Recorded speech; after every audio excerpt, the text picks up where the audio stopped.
Bismillah, wa salatu wa salam ala Rasulillah wa ala alihi wa sahbihi ajma'in, thumma amma ba'd. Surah Al-Hadid is one of the favorite surahs of mine in the Quran. It's a surah that is the first of the Musabbihat. You remember I talked to you about the Musabbihat before.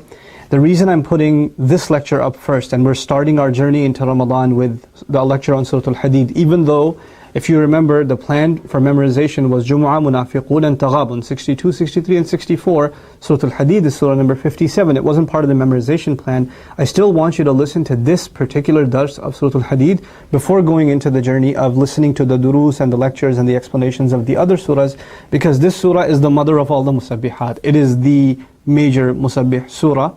It's longer, and I haven't done the dars of the whole thing in this recording. It's just the first part, but I think it's enough to get you in the right mindset. And as a matter of fact, if you listen to this, inshallah, not only will you have the motivation, and even giving this dars gave me motivation to memorize more Quran in Ramadan. So inshallah, it'll give you motivation.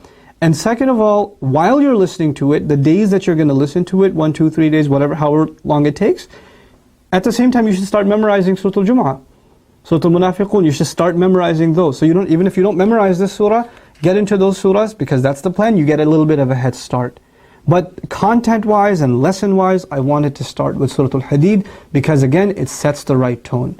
And inshallah ta'ala, it'll give us the right motivation to really make the most of this blessed month. So I hope you enjoy this dars. Please listen to it carefully. Don't take any notes. Just sit there and listen with concentration. Turn your phones off. Don't look at other stuff. Just sit there and listen. Give it full concentration, and inshallah ta'ala you'll benefit tremendously. Barakallahu li wa lakum. Assalamu alaikum wa rahmatullahi wa barakatuh. أعوذ بالله من الشيطان الرجيم. بسم الله الرحمن الرحيم. سبح لله ما في السماوات والأرض وهو العزيز الحكيم. له ملك السماوات والأرض يحيي ويميت وهو على كل شيء قدير. هو الأول والآخر والظاهر والباطن وهو بكل شيء عليم. هو الذي خلق السماوات والأرض في 6 أيام ثم استوى على العرش. يعلم ما يلج في الأرض وما يخرج منها وما ينزل من السماء وما يعرج فيها وهو معكم أينما كنتم والله بما تعملون بصير. له ملك السماوات والأرض وإلى الله ترجع الأمور. يولج الليل في النهار ويولج النهار في الليل وهو عليم بذات الصدور. الحمد لله رب العالمين والصلاة والسلام على سيد الأنبياء والمرسلين وعلى آله وصحبه أجمعين. ثم أما بعد. السلام عليكم ورحمة الله وبركاته. Alhamdulillah, I'd like to first start by congratulating the many of you that were in this struggle with me for the last 10 nights. May Allah Azza wa Jal put barakah in all of the time that you spent here and help you see the fruits of that in this world and in the next world. I pray that Allah Azza wa Jal rewards you for all the minutes and seconds you spent away from home, driving here, spending time here, fighting your sleep here during class, fighting your sleep on your commute back, and every second of that towards ibadah only for Him. Because all of this, nobody did this because Arabic grammar was fun. It's because you wanted to get closer to Allah's word. And Allah Azza wa Jal is of those who appreciates. So Allah Azza wa Jal acknowledges that effort in all of us, and He will reward us in ways we can't even expect, in this world and in the next. Now, in my conclusion, typically I give a talk, and it's been the same talk for 10 years. I give the same exact dars for 10 years at the end of a 10-day class, except this one. This is possibly the last time I'm teaching this class. Possibly. That's why I had it recorded. And I will give you some part of the dars I typically give at the end, but I want to spend more time actually sharing with you some ayat of the Quran, that hopefully will serve as reflection for myself and for all of you, and really put things in perspective. There are two kinds of requirements for understanding the Quran. There are two kinds of requirements. I would even say understanding. Let's just say benefiting from the Quran. There are two kinds of requirements. The first kind of requirements, you can call them academic. Learning the Arabic language is an academic requirement. Studying tafsir is an academic requirement. Understanding the linguistic analysis and the tradition and all of that, all of these are academic requirements. They require you to study. Anything that requires you to study becomes an academic requirement. But more important than the academic requirements, there are certain psychological requirements. I mean, if you don't want to use the word psychological, you can even call them spiritual requirements for benefiting from the Quran. And those are the harder ones. As a matter of fact, somebody who's intelligent can learn the Arabic language in no time. They can study tafsir in no time, memorize even in no time, and understand and know a lot about Allah's book in very little time.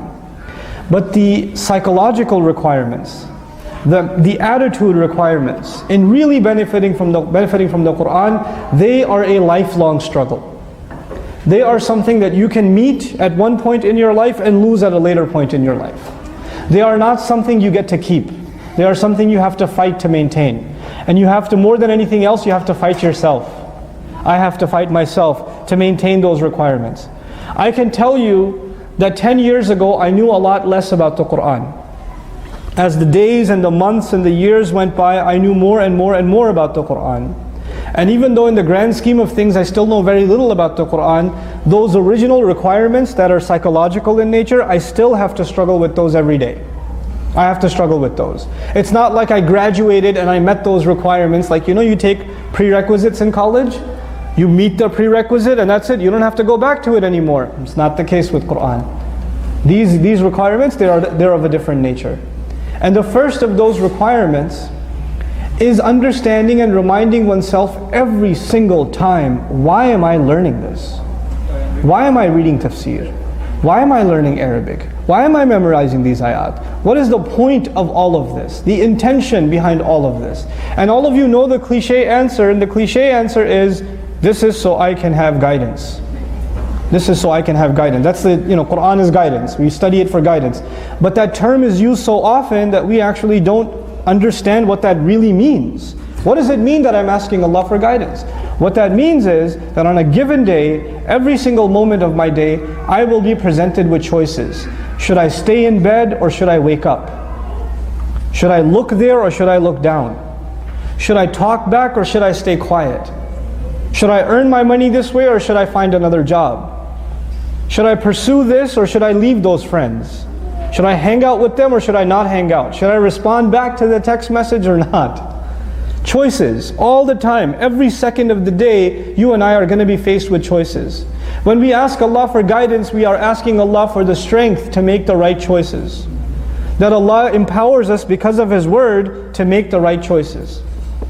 Guidance of the Quran, that's what that means. That's what that means. And I tell you, when you are ready and you're strong enough to make the right choice, like for example, I'll tell you an example. There are many sisters, for example, I'm not picking on sisters, relax, okay, calm down. But sister came up to me and said, I want to wear the hijab, but I can't. I'm not ready yet. And I said, you have to tell me what that means. I'm trying to understand, what does it mean when you say you're not ready yet? I'm not belittling your concern, I just want to understand. And she said something like, I feel like I'm not a good enough person, and if you wear hijab, everybody thinks you're a good person. And I don't want to give the impression that I'm such a righteous person. I want to be who I really am. So when I'm a better person, then I'm going to wear it. And I said, there is not going to ever come a day in your life that you will wake up and look in the mirror and say, hey, I'm a good person today. Finally, I've been waiting all this time to become a better person. Because that would mean you're self-righteous. And self-righteous people are the worst kinds of people. You and I will never be good enough. We're never going to be good enough to obey Allah. You still have to do it. If you're convinced it's something you have to do, you can't put it off. Why am I bringing this up now? Because guidance, If you accept this book as guidance, if I accept this book as guidance, you know what that necessarily means? That necessarily means I'm going to have to change the way I make my choices. I am used to making bad choices. Get used to it. I just do it all the time. So I don't even think twice about it. I even start telling myself what shaitan keeps telling me. I start telling myself, what's the big deal? You're messed up anyway, but at least you do some other good things. Your good deeds should compensate for these bad things. Just do it, it's okay. Don't worry about it. Why are you so hard on yourself? Or the shaitan comes and tells you, you're messed up anyway, might as well just go, die partying. I mean, you're gonna burn anyway, so might as well live it up for the little time you have left. And you start telling yourself that. Shaitan tells you that enough times that he leaves you on autopilot, and now you can tell yourself. He's not even doing waswasa to you anymore, you are enough to do waswasa to yourself. That's what happens to some people. That is why we have to recite the Qur'an and reflect on the Qur'an regularly, to fight those temptations, to fight those inclinations, to fight those voices inside us that lead us to failure, that lead me to failure and lead you to failure. And it doesn't matter if you're a student of knowledge, it doesn't matter if you're a scholar, a teacher, a student, an expert, a novice, doesn't matter. This will happen to all of us. This is going to happen to all of us. The size of the color of your hijab doesn't matter, the size of your beard doesn't matter. Your age doesn't matter. Shaitan will not spare any of us. He will come. And Allah offers us His protection. We recite Qur'an and we say, أعوذ بالله من الشيطان الرجيم. فإذا قرأت القرآن فاستعذ بالله من الشيطان الرجيم. You're going to recite Qur'an, seek Allah's refuge from shaitan. Two reasons for that. One, if you don't seek refuge of Allah from shaitan while you're reciting Qur'an, he will mess up your reading of the Qur'an. He will put waswasa in it, he'll distract you, you won't get the benefit you need to get. Two, one of the reasons you should recite the Qur'an is to get protection against shaitan. It is why Allah gave you this book. It is why Allah gave us this book. The actual engagement, I've said this in several talks, but I don't get tired of telling myself. Even if you don't have it, you've heard it 20 times and you're tired of it, I don't get tired of it. The actual relationship I have with the Qur'an is not when I'm listening to a lecture. Is not when I'm memorizing. You know when the actual relationship I have with the Qur'an happens? When I'm standing in salat and reciting it. When I'm standing in salat and I'm listening to it being recited. The relationship we have with the Qur'an happens 5 times a day at least. That is, if somebody's salat is good, their Qur'an is good.